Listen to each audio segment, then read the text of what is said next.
אז אתה זה שבעצם דופק בדלת ומודיע לאותה משפחה שהם איבדו את הדבר הכי יקר להם. נכון.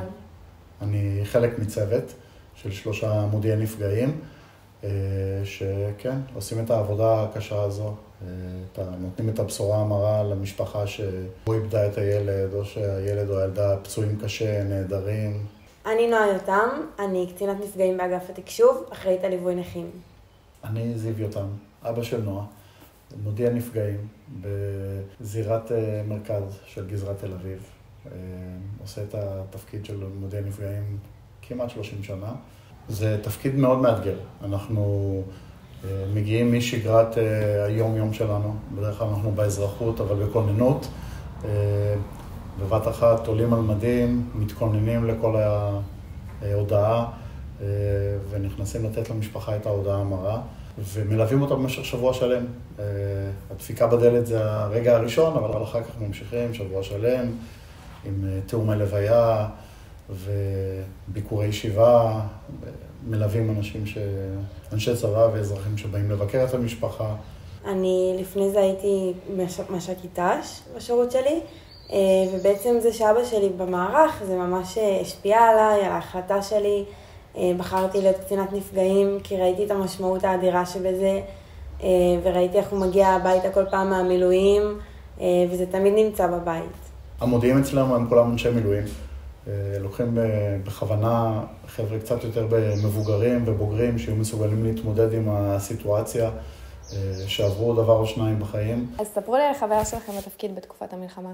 בעצם במלחמה התפקיד מקבל עוד יותר משמעות, כי אם לפני זה אנשים פחות ידעו מה המשמעות של התפקיד, היום זה ממש ללכת ברחוב, ואנשים מזהים את השרוך ושואלים ומתעניינים וממש מבינים לגמרי מה אני עושה. הייתה הלוויה אחת שהיו צריכים נציגים שיעמדו חיילים של תקשוב, וכזה היינו צריכים עוד פרטים על ההלוויה, מה קורה עם זה, ואז גיליתי במקרה שאבא שלי הוא זה שעשה את ההודעה. במלחמה עכשיו? כן.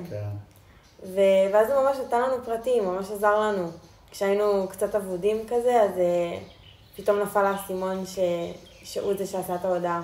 אצלנו, אני חייב להגיד שאני פחות מרוצה מזה שמזהים את השרוך. הייתה איזו אנונימיות קודם כשהיינו מסתובבים.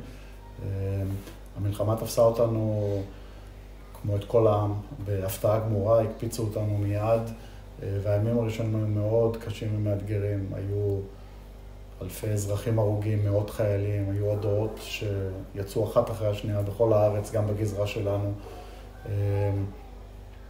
לאורך כל המלחמה, חודשים ארוכים היינו גם בצו 8, שזה היה כל הזמן להיות בעצם התפקיד שלנו בחוויה של שכול ואבל.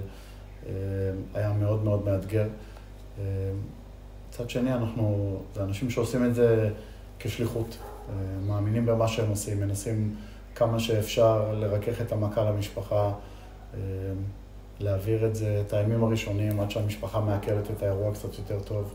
מה הרגשות שלך כאבא שאתה יודע שהבת שלך עושה כזה תפקיד? אני מאוד מאוד גאה.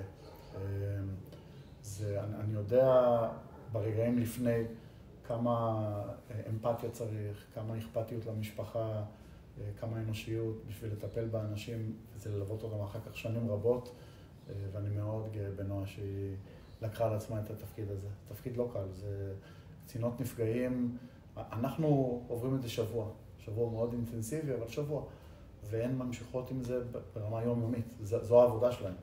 כל יום בפצועים, נכים, חללים, ליווי מתמיד, גאווה גדולה.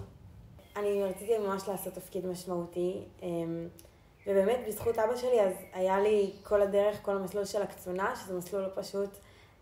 היה לי את הלמה הזה ואת הסיבה שלי, ואני רוצה לעשות את התפקיד הזה בגלל שאבא שלי שם, ולאורך כל הדרך זכרתי את זה, וגם ברגעים הקשים הזכרתי לעצמי, זה התפקיד שהוא עושה, זה משמעותי, אני רוצה ממש להיות כמוהו, וזה ממש החזיק אותי. שמח לשמוע את זה? הלב שלי מתפוצץ מגאווה, כיף לשמוע את זה.